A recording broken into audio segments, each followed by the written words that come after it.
Up next is a man I've known for a few years as well. He was a professor of mine at St. Thomas University for journalism. He is a CBC radio journalist and author. Please welcome Jacques Poitras. Yeah.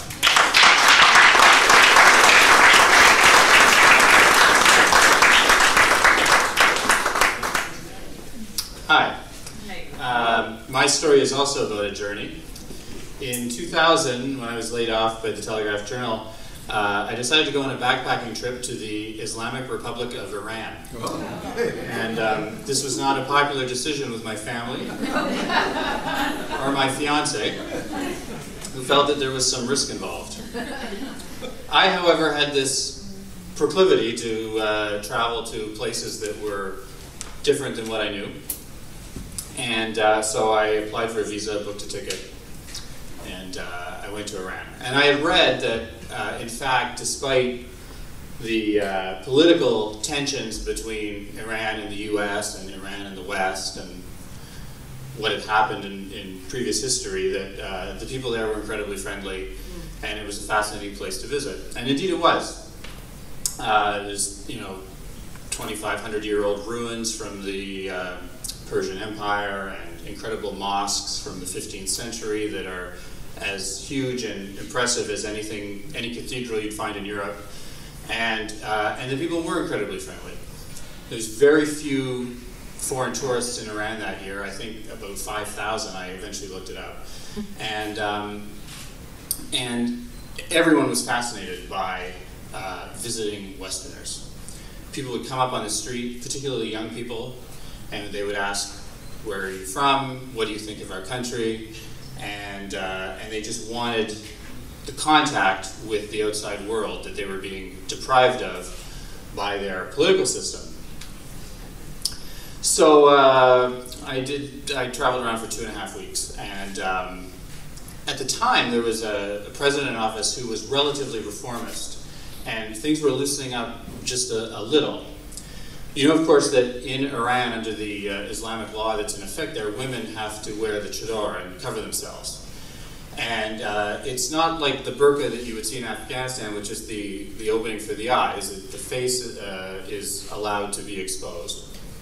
But during this reformist period, there was this very subtle game going on where women were wearing chadors that were slightly more stylish, made of quality silk, that were not quite as loose and not quite as tent-like, and sometimes a little lock of hair would come out the edge, which was strictly prohibited, or you would see a bare ankle on sandals and things like that.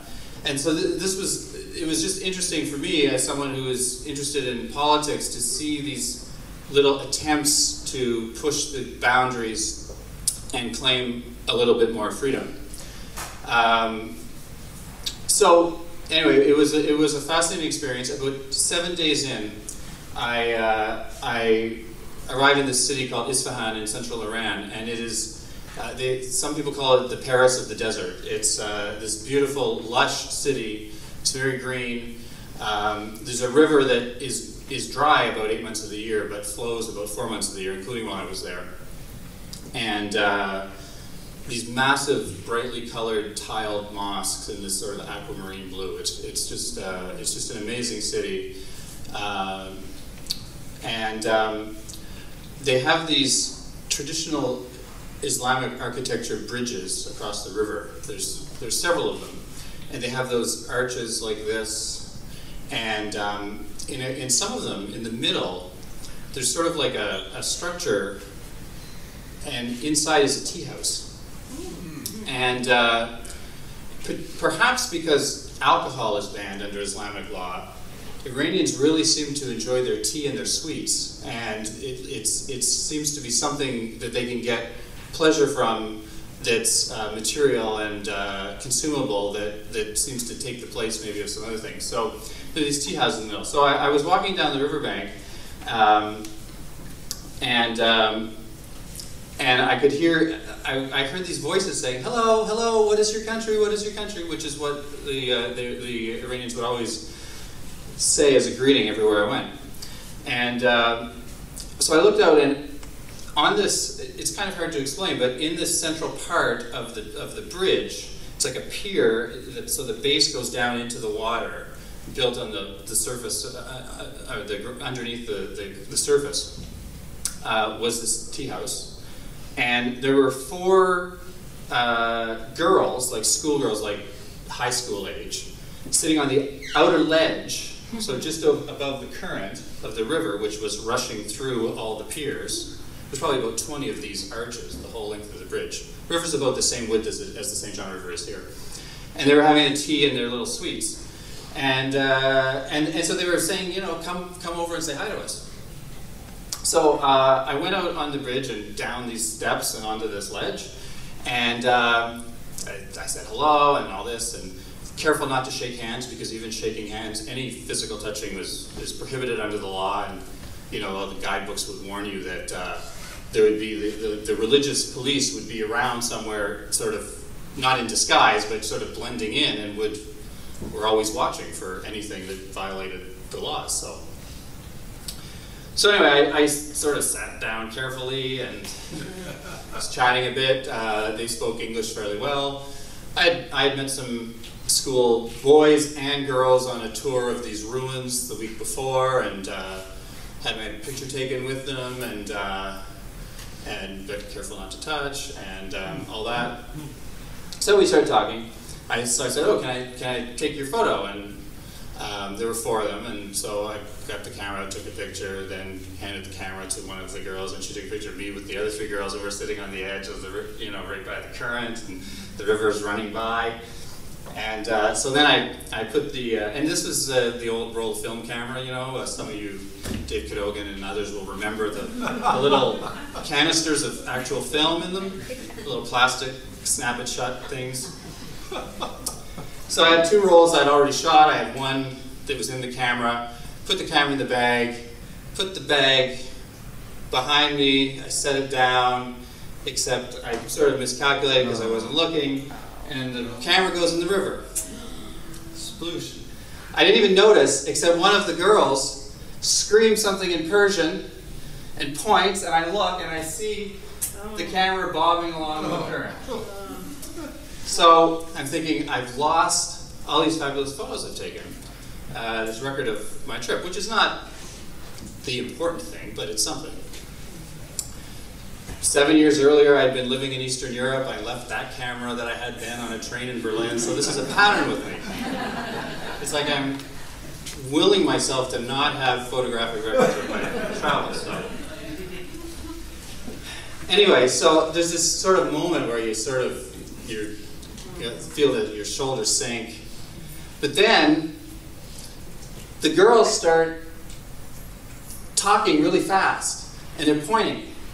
And what unfolds is the next bridge is about, 250 meters away, like half a kilometer at most.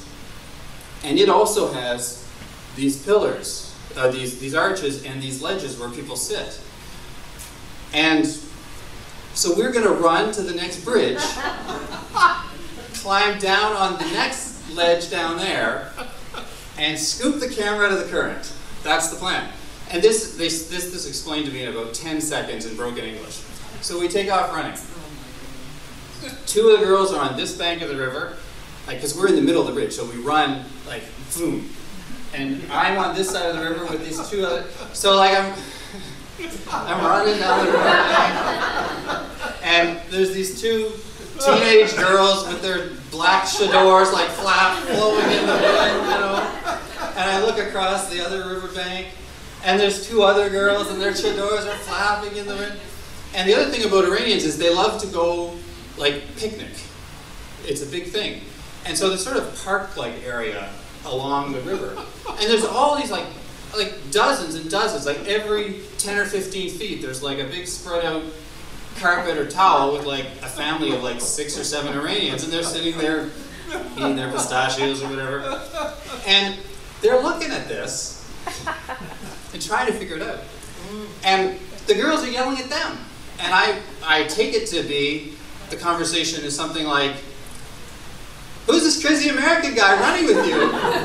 And they're saying, well, his camera's in the river because he put it in there like an idiot, and we're going to get it out. So we're running, and I'm not very athletic, and I'm starting to fade. And they're going. I'm like, this is turning into a full-blown civic emergency in the Islamic Republic of Iran, and I'm in the middle of it. Then one of the girls running with me gestures and says something else in Persian that I obviously don't understand.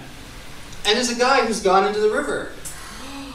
Well, it turns out, I mean, it's a river in the desert. It's only like this deep. So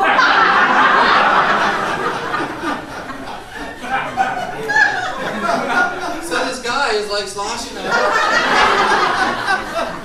The girls on the other side have recruited this guy to get my camera.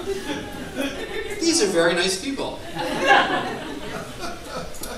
So I'm watching, and he's got it.